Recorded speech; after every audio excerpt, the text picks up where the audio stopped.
তিনি যে শব্দগুলো বলে তার আত্মাটা বেরিয়ে যায় তা ছিল লা ইলাহা ইল্লাল্লাহ ইন্না লিল মাউতি লা সাকারাত। রাসূলুল্লাহ সাল্লাল্লাহু আলাইহি ওয়াসাল্লাম বলতেছেন এটা কিয়ামতের লক্ষণ। আপনি হাদিস পাবেন বুখারীতে, কিতাবুল ফিতনা 92 নম্বর অধ্যায়, তার 7061 7061 নম্বর একটা হাদিস দেখেন। আবু হুরায়রা তার বর্ণনাকারী, রাসূলুল্লাহ সাল্লাল্লাহু আলাইহি ওয়াসাল্লাম বলেছেন ইয়াতাকারাবু জামান, কিয়ামত যত ঘনিয়ে আসবে সময় সংকীর্ণ হয়ে যাবে। ওয়ায়ানকুসুল আমাল, আমল কমে যাবে। ওয়ায়ুলকা শুহা, কৃপণতা ঢেলে দেওয়া হবে। ওয়াতাজহারুল ফিতান, ফিতনা ছড়িয়ে যাবে। ওয়ায়ুকসিরুল হারাজ, বলছে অমাল হারাজ, বলছে আল কাতল, আল কাতল, হত্যা বেড়ে যাবে। এগুলো হচ্ছে কিয়ামতের আলামত। যেই জায়গাগুলোতে আজকে আমাদের অধিকাংশ মুসলিমদের ত্রুটি দেখা যাচ্ছে, রাসূল বলেছেন সময় সংকীর্ণ হয়ে যাবে। এখনো কি আপনার বুঝতে বাকি নাই যে কিয়ামত আর বেশি দিন দূরে না? কারণ আপনি দেখতে পাচ্ছেন সকাল হলো, এই যে সন্ধ্যা হয়ে গেল, এখন রাত্রে 10টা বাজে, অথচ আমরা টের পাচ্ছি না কিভাবে দিন দ্রুত চলে যাচ্ছে। এটা রাসূলুল্লাহ সাল্লাল্লাহু আলাইহি ওয়াসাল্লামের ভবিষ্যৎবাণী। তিনি আমাদেরকে সতর্ক সাবধান করেছেন, দেখো তুমি একিনের সাথে নাও, দুনিয়া কিন্তু আর বেশি দিন পৃথিবীতে টিকে থাকবে না। এই দুনিয়া কিন্তু ধ্বংস হওয়ার কাছাকাছি সময়ে চলে আসছে। আজ থেকে 1400 বছর আগের কথা এটা। তার মানে পৃথিবী আর কয়দিন বাকি থাকবে? রাসূল বলেছেন ইয়াতাকারাবুজ জামান, সময় কিন্তু সংকীর্ণ হয়ে যাচ্ছে। আর ওয়ায়ুনকাসুল আমাল, আমল কমে যাচ্ছে। আমরা বলেছিলাম এটা নিয়ে কথা বলবো। আজকে অধিকাংশ মুসলিমদের আমলের দিকে তাকান তো, আমাদের নবীর আমলের দিকে তাকান। রাসূলুল্লাহ সাল্লাল্লাহু আলাইহি ওয়াসাল্লামের আমলের তুলনায় কিছু কিছু সাহাবী আমল অনেক বেশি করতে চাইতেন, কিন্তু রাসূল সাল্লাল্লাহু আলাইহি ওয়াসাল্লাম তাদেরকে নিষেধ করতেন যে না, তোমার উপর তোমার চোখের হক আছে, তোমার দেহের হক আছে, প্রতিবেশীর হক আছে, তোমার স্ত্রীর হক আছে। তুমি রাত্রে কিছুক্ষণ ঘুমাইবা, আবার নামাজ পড়বা। তুমি কোনোদিন সিয়াম রাখবা, আবার তুমি সিয়াম ছাড়বা। কারণ রাসূল সাল্লাল্লাহু আলাইহি ওয়াসাল্লাম বলতেছেন আনা আসুম ও আফতির, আমি সিয়ামও রাখি আবার সিয়ামও ছাড়ি। ওয়ানা আতাজাওয়াজুন নিসা, আর আমি তো মহিলাদেরকে বিয়েও করে রেখেছি, তার মানে আমি বিয়েও করেছি, এটা সংসার ধর্ম করো। কিন্তু সাহাবায়ে কেরামরা তার আল্লাহর দিকে এতটা ঝুঁকে গিয়েছিলেন, কতক সাহাবী তো বলেছিল যুদ্ধের ময়দানে যে ইয়া রাসূলুল্লাহ আপনি আমাদেরকে অনুমতি দিয়ে দেন, আমরা খাসি করিয়ে নেই, যাতে আমাদের আর সেক্সুয়াল কোনো চাহিদাই না থাকে, আমরা সারা জীবন বেঁচে থাকবো জিহাদের উপরে, আল্লাহর ইবাদত করবো আর জিহাদ করবো। রাসূলুল্লাহ সাল্লাল্লাহু আলাইহি ওয়াসাল্লাম তাদেরকে নিষেধ করেছেন যে লা রহবানিয়াতা ফিল ইসলাম, ইসলামে বৈরাগ্যতার কোনো স্থান নাই। অবশ্যই তোমরা সংসার করবা, ইবাদতও করবা, তোমরা মানুষের সাথে মিশবা, আদান প্রদান হবে, কষ্ট হবে, তোমার নেকি বাড়বে, গুনাহ খাতা মাফ হয়ে যাবে। খ্রিস্টান ধর্ম আমাদের না যে জঙ্গলে গিয়ে আপনি পড়ে যাবেন, যে জঙ্গলে চলে যাবেন আপনি, এই ধর্ম তো ইসলামের ধর্ম না। ইসলামের ধর্ম হচ্ছে সমাজ নিয়ে চলতে হবে, পরিবার নিয়ে চলতে হবে, নিজে বাঁচেন, পরিবারকে বাঁচান, কষ্ট হবে ধৈর্য ধারণ করেন, খরচ করবেন, নেকি বাড়বে। এটা হচ্ছে ইসলাম ধর্ম। মানে একজন ব্যক্তির উপরে কয়েকজন মাথা তার রিজিকের ভাগ নিয়ে বসে আছে। অথচ এই যুবকরা আজকে আপনারা খেলতামশার মধ্যে লিপ্ত, ইনকাম করেন না, তাহলে আপনি বিয়ে করবেন কবে? সন্তানগুলোর কি অবস্থা, দায়িত্ব নেবেন কবে? নাকি আশায় বসে আছেন আপনার বাবা আপনাকে বিয়ে করাই দেখ আর শ্বশুর আপনাকে ইস্টাবলিশ করে দেখ? এমনটা কেন আজকে মুসলিম যুবকদের চরিত্র? বরং আপনাদেরকে তো ইনকাম সোর্স বের করতে হবে। আল্লাহ বলেছেন স্বয়ং সম্পূর্ণ হোক। রাসূলুল্লাহ সাল্লাল্লাহু আলাইহি ওয়াসাল্লাম বলেছেন ওই ব্যক্তির চাইতে উত্তম ইনকাম আর কার, যে নিজের হাতের কামাই করে খায়, নিজের হাতের কামাইয়ের খাবার খাবেন। অন্যেরটা কেন? আপনি যতদিন বাবার উপরে খাচ্ছেন, এই বেচারার উপরে বোঝা হয়ে আছে। তিনি বাবা হিসাবে দায়িত্ব পালন করে যাচ্ছেন, কিন্তু সন্তান হিসেবে কি আপনার কোনো দায়িত্ব নাই? 30, 40, 20 বছরের একটা পাঠার মতো দেহ নিয়ে আপনি ঘোরেন, মোটরসাইকেল চালানোর, ওই গেমস খেলেন, খেলাধুলা করে সময়টাকে নষ্ট করতেছেন, অথচ আপনার বাবার দিকে একবার তাকান না। আপনার তো লাইফ আছে, লাইফ নাই? আপনাকে এস্টাবলিশ হওয়ার ইচ্ছা জাগে না? নাকি আপনি শেষ বয়সে গিয়ে এবার হারাম হারাম খাবেন, ওই সন্ত্রাসী চাঁদাবাজি এগুলো করে খাবেন? কেন, হালাল ভাবে বড় হন। আমাদেরকে তো এটাই শিক্ষা দেওয়া হয়েছে। রাসূলুল্লাহ সাল্লাল্লাহু আলাইহি ওয়াসাল্লাম তো বলেছেন যে তোমরা আল্লাহকে ভয় করো, ইত্তাকিল্লাহ ওয়াজমিলু ফিত তালাব, তোমরা উত্তম পন্থায় রিজিককে অন্বেষণ করো, এবং জেনে রাখো ওয়ান্নাহু ইন্নাহু লান তামুতা নাফসুন হাত্তা তাস্তাওফিয়া রিজকাহা ওয়া ফি রিওয়ায়াতিন হাত্তা তাস্তাকমিলা আজালাহা। রাসূল বলেছেন আমাকে ওহী করে জানানো হয়েছে কোন ব্যক্তির এক ঢুক রিজিক বাকি থাকলে, ওই বাকি থাকা রিজিক প্রাপ্ত না হওয়া পর্যন্ত তার সাথে কোনোদিন মালাকুল মউতের সাক্ষাৎ হবে না। মালাকুল মউত তার কাছে আসবে না যতক্ষণ পর্যন্ত আপনার রিজিক এক ঢুক বাকি থাকবে। অতএব রাসূল সাল্লাল্লাহু আলাইহি ওয়াসাল্লাম বলেছেন মুসলিমদের উচিত হালাল ভাবে টাকা ইনকাম করা, কারণ আল্লাহ তোমাকে যত টাকার মালিক করার ওয়াদা করে রেখেছেন, কিতাবে লিখে রেখেছেন, তোমার মরার আগে হলেও তুমি অত টাকার এই মালিক হইবা। অতএব তুমি হালাল পন্থায় এগো, তুমি হারাম কাজ কিন্তু করো না। আমাদেরকে নিষেধ করে দেওয়া হয়েছে। তা হালাল ভাবে আপনি ইনকাম করেন। তো রাসূলুল্লাহ সাল্লাল্লাহু আলাইহি সাল্লাম বলেছেন কিয়ামতের একটা লক্ষণ হলো আমল কমে যাবে। আজকে অধিকাংশ মুসলিমদেরকে আমরা নফল আর ফরজ, নফল আর সুন্নতের কথা কি বলবো, একটু আগে বলতে চেয়েছিলাম যে সাহাবায়ে কেরামরা রাসূল সাল্লাল্লাহু কাছ থেকে অপশন চাইতেন, যে রাসূল আমাকে অপশন দিয়ে দেন, আমি বেশি সিয়াম রাখতে সক্ষম। রাসূল বলেছেন যে না, তুমি একদিন সিয়াম রাখো, 2 দিন ছাড়ো, এটা হচ্ছে সবচেয়ে উত্তম সিয়াম। বলছে তার চাইতে বেশি, বলতে তাহলে তার চাইতে বেশি হলে তুমি দাউদ আলাইহিস সালামের সিয়াম রাখো, একদিন রাখো, একদিন ছাড়ো, এর চাইতে উত্তম সিয়াম আর হয় না। এইভাবে তাদেরকে তালকিন করা হয়েছিল। তাহলে কত ইবাদত তাদের। আর আমাদের যুবকদের অবস্থাটা কি? রাসূল সাল্লামের যুবক সাহাবে কেরামরা তারা খাসি করে নিতে চেয়েছিল, মানে ফ্রিজার হয়ে যেতে চেয়েছিল। খাসি করলে কি হয়? সেক্সুয়াল চাহিদা থাকে না। আর আমাদের যুবকরা এইটাকে কিভাবে মিটাবে সে সব রকমের তদবির করে, এমনকি তার গার্লফ্রেন্ড আছে, ডেটে যায়, পার্কে যায় এবং এই সেক্সুয়ালি ওষুধ খায়, এবং কিভাবে বিলে লম্বা হয়, মোটা হয় বা শক্তিশালী হয়, তারা শুধু এই তদবির খোঁজে। অথচ মুসলমানের ঘরের সন্তান কিভাবে এটাকে পাওয়ারফুল করতে হবে সে নাকি এই দোয়া শিখতে চায়, এই তদবির শিখতে চায়। এই রকমের কত হারবালের যে জন্ম হয়ে গেছে, লা হাওলা ওয়ালা কুওয়াতা ইল্লা বিল্লাহ। অথচ আপনি জেনে নেন, আপনার যদি এটা দুর্বলতা থেকে থাকে, এই দুর্বলই আপনাকে জেনা থেকে বাঁচাবে। কিন্তু এটা যদি পাঠাগো মতো ইউরোপিয়ান নাইজেরিয়ানদের মতো যদি হয়ে যায়, তাহলে তো একটা বৌদি আপনার কোনো কাজ হবে না। এই জন্য তো আপনি লোচ্চামি আর লম্পটে আপনাকে করতেই হবে। তাহলে এটা যে জেনা, এটা কি আপনার মাথায় একটু ঢোকে না?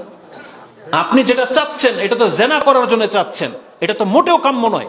অথচ এটাকে কিভাবে রোধ করা যায়, এই জন্য রাসূল সাল্লাল্লাহু আলাইহি ওয়াসাল্লাম যুবকদেরকে বলেছেন তোমরা সিয়াম রাখো। ইয়া মাশারাশ শাবাব মান ইসতাতা মিনকুম ফালিয়াতাজাওয়াজ, মান ইসতাতা মিনকুমুল বাআতা ফালিয়াতাজাওয়াজ। তোমাদের মধ্যে যেই ব্যক্তির সক্ষমতা আছে যে নিজের স্ত্রীকে নিয়ে একটা ঘরে থাকতে পারবে, রাত কাটাতে পারবে, তাহলে তুমি বিয়ে করো, দ্রুত বিয়ে করো। আমান লাম ইয়াস্তাতি, আর যেই ব্যক্তি এই ক্ষমতাটা রাখে না, তাহলে সে কি করবে? আলাইহিস সাওম, তাহলে সে যেন নিজের জন্য সিয়াম রাখাটাকে লাজিম বাধ্যতামূলক করে নেয়, যাতে করে তার সেক্সুয়ালি চাহিদাটা দমে থাকে। কিন্তু আমাদের যুবকরা ওই খাবার খায় যেগুলো খেলে এটা বেড়ে যায়। তা রাস্তাঘাটের মধ্যে মহিলা দেখলে আপনার যদি বেড়ে যায়, জেনা ছাড়া উপায় আছে? অথচ আমাদের চরিত্র কোথায় চলে গেল? তারপর রাসূলুল্লাহ সাল্লাল্লাহু আলাইহি ওয়াসাল্লামের সাহাবায়ে কেরামরা চাইতেন বেশি ইবাদত করতে, রাসূল তাদেরকে থামাইতেন। আর আজকে আমাদের মুসলিমদের চরিত্র হয়ে গেল তারা নফল নামাজ পড়বে কি, আজকে তারা ফরজ নামাজই ছেড়ে দিয়ে বসে আছে। পৃথিবীর অধিকাংশ মুসলিম, আপনি কি জানেন এটা কত বড় পাপ? আজকে আমি যুবকদের পিতাদেরকে বলতে চাই, বা মেয়েদের বাবাদেরকে বলতে চাই, যারা আপনার মেয়েদের জন্য পাত্র খোঁজেন, আপনি কি বলতে পারবেন যে কতজন ব্যক্তি আছে এমন যে ছেলে দেখতে গেলে এই কথা জিজ্ঞেস করেন যে ছেলে নামাজি কিনা? জিজ্ঞেস করেন না তো। আপনার কাছে একজন ব্যক্তি দাঁড়িয়ে প্রস্রাব করলে, দাঁড়িয়ে পান করলে, পানি খেলে যত বড় পাপী মনে হয়, বেনামাজে কি অত বড় পাপী মনে হয়? না, আপনি অত বড় পাপী মনে করেন না। আপনার কাছে ওইটা বড় পাপ, কিন্তু বেনামাজি যে কত বড় পাপী এটা আপনি আমলই নেন নাই। আপনি গিয়ে বেশি জোর জিজ্ঞেস করেন ছেলে কি করে, ছেলের পড়ালেখা কতটুকু, বা মেয়ের সাথে সম্পর্ক আছে কিনা, বা নেশা করে কিনা, জুয়া খেলে কিনা, এটা একটা ভদ্র পিতা হলে জিজ্ঞেস করে। কিন্তু প্রথম যেই জিনিসটা, যে ছেলেকে নামাজ পড়ে কিনা, এটা কোনো পিতা গিয়ে জিজ্ঞেস করে না, কোনো ঘটকে খোঁজ নেয় না। ছেলেরাও তাই, মহিলাদেরকে আগে দেখে কার শান শৌকত ভালো, ভালো সুন্দরী কোনো মেয়ে আছে কোনো ঘরে, পয়সাওয়ালা কিনা সেটা জিজ্ঞেস করে, হ্যান্ডসাম কিনা বা স্মার্ট কিনা সেটা জিজ্ঞেস করে, সিলিম কিনা, বা মেয়ের সাথে অন্য কোনো ছেলের সম্পর্ক আছে কিনা বড়জোর এটা জিজ্ঞেস করে যে আগে বিয়েটে হয়েছিল কিনা। কিন্তু নামাজ পড়ে কিনা এটাও যেমন জিজ্ঞেস করে না, মেয়ের পর্দা করে কিনা সেটাও জিজ্ঞেস করে না। অথচ ইসলামের 12টা বেজে দিয়েছেন আপনারা, এটা মোটেও কাম্য নয়। অথচ ইসলাম আমাদেরকে বলেছে আমাদের ইবাদতকে ঠিক করতে হবে। ইবাদত ঠিক না থাকলে কিন্তু আপনি কিন্তু জন্মসূত্রে মুসলিম হয়ে জান্নাত পাবেন না। তা রাসূল বলেছেন আমল কমে যাচ্ছে। সবচেয়ে বড় আমলের উদাহরণটা দেখাইলাম যে আজকে আমরা নামাজ ছেড়ে দিয়ে বসে আছি। আপনি জানেন যে বেনামাজের হুকুমটা কি, এটা কত মারাত্মক। আপনি তো সেই হাদিস জানেন যে কিয়ামতের মাঠে সর্বপ্রথম ব্যক্তির কোন হিসাব নেওয়া হবে? নামাজের। তো সবাই জানেন, তাই না? কিন্তু সবাই নামাজ পড়েন? কেন পড়েন না? তার মানে আপনার এই কথার প্রতি বিশ্বাসই নেই, আপনার নবীর কথার প্রতি আপনার আস্থাই নাই। কোরআন হাদিসের প্রতি যে আপনি ঈমান এনেছেন, আপনার ঈমান তো আপনার কর্মের কোনো প্রভাব ফেলতে পারতেছে না। আপনার প্রভাবটা কোথায়? অথচ এটা তো কোনো হুজুর বলে নাই, এটা তো বলেছে রাসূলুল্লাহ সাল্লাল্লাহু আলাইহি সাল্লাম। হাদিস নাম্বার চেনে আমি আপনাকে নাম্বার দিই। হাদিস নাসাইতে 364-65 রয়েছে, তিরমিজিতে হাদিসটি 413 রয়েছে। আবু হুরায়রা থেকে বর্ণনা করা হয়েছে, রাসূলুল্লাহ সাল্লাল্লাহু আলাইহি সাল্লাম বলেছেন, আউয়ালু মা ইউহাসাবু বিহিল আবদু ইয়াউমাল কিয়ামাতি মিন আমালিহি as-সালাহ, সালাতুহু। কিয়ামতের মাঠে সর্বপ্রথম একজন ব্যক্তির কাছ থেকে তার নামাজের হিসাব নেওয়া হবে।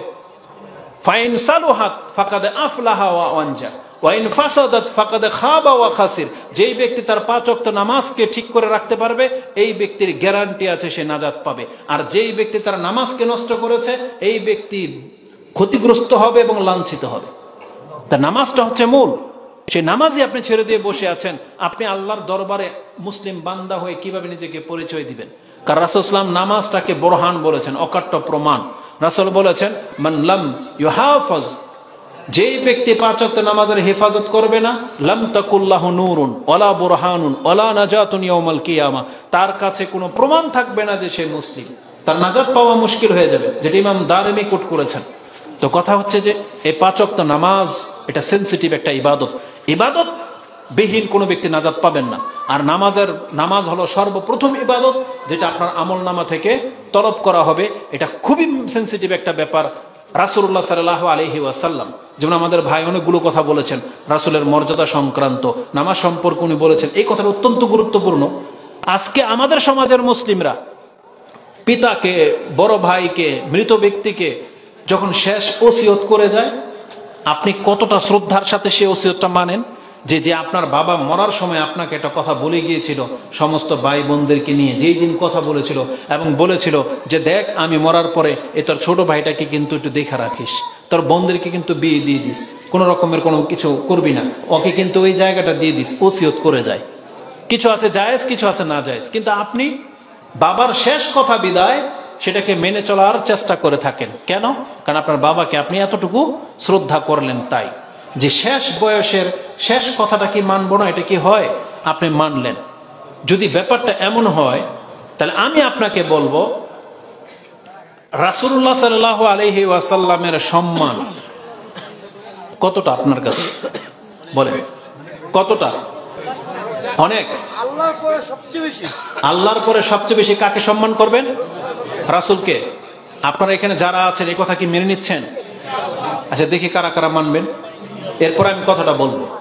আপনারা সবাই মানবেন? দেখেন আল্লাহ কিন্তু সাক্ষী। আচ্ছা না মান, আমাদের সাথে ওয়াদা করতে হবে না।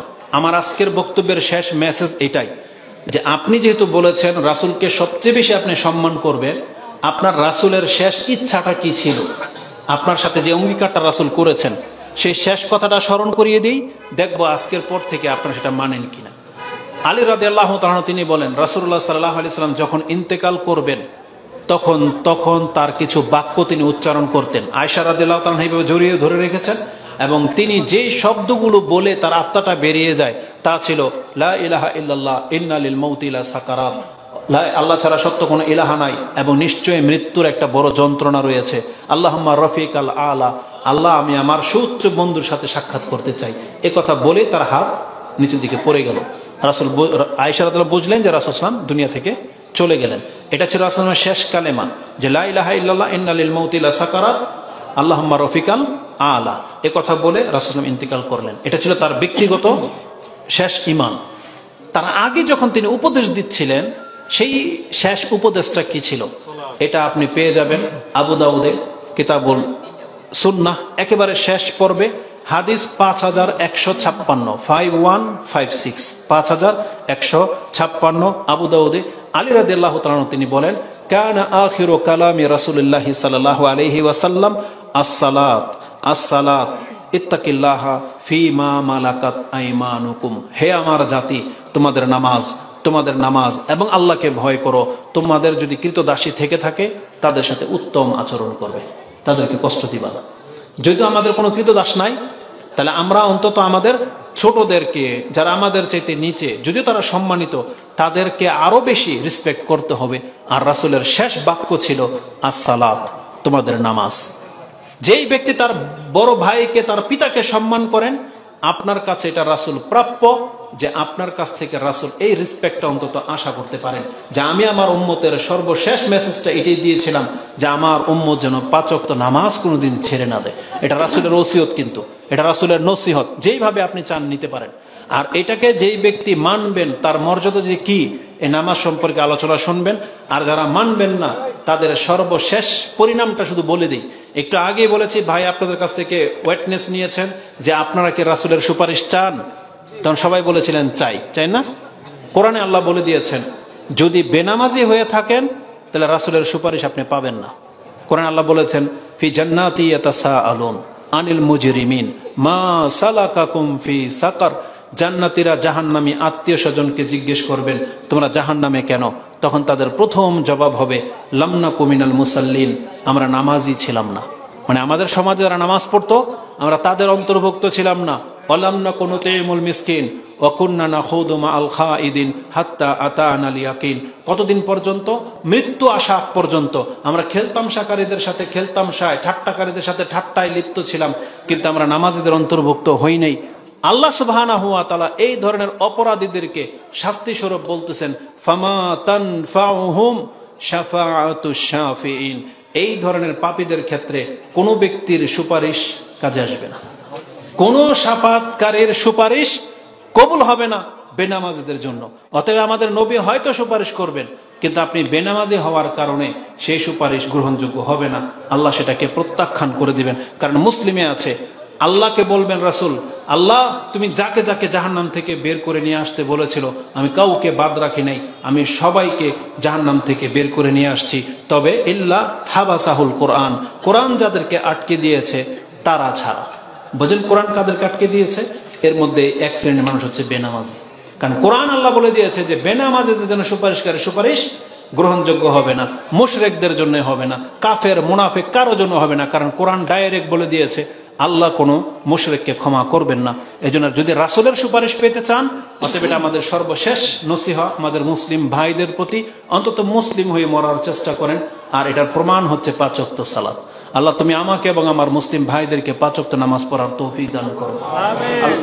ইব্রাহিম আলাইহিস সালাম যে দোয়া করতেন আপনি আপনার এবং সন্তানের জন্য সেই দোয়া করবেন, রব্বি জাআলনি মুকিমাস সালাহ ওয়া মিন যুররিয়াতি, হে আল্লাহ তুমি আমাকে এবং আমার সন্তানদেরকে নামাজি বানিয়ে দাও। আমরা দোয়া করি আল্লাহ তুমি আমাকে এবং আমাদের মুসলিম ভাইদেরকে এবং আমাদের মা বোনদেরকে তুমি আল্লাহ নামাজি বানিয়ে দাও। নামাজ পড়ে যেন আমরা তোমার সাথে সাক্ষাৎ করতে পারি, আল্লাহ তুমি আমাদেরকে তৌফিক দান করো। আল্লাহ যেভাবে তুমি আমাদেরকে মুসলিম ঘরে সৃষ্টি করেছো, আল্লাহ মুসলিম হয়েই তোমার সাথে সাক্ষাৎ করার তৌফিক দিয়ে দাও। আল্লাহ তুমি আমাদেরকে কাফেরদের ষড়যন্ত্র থেকে হেফাজত করো।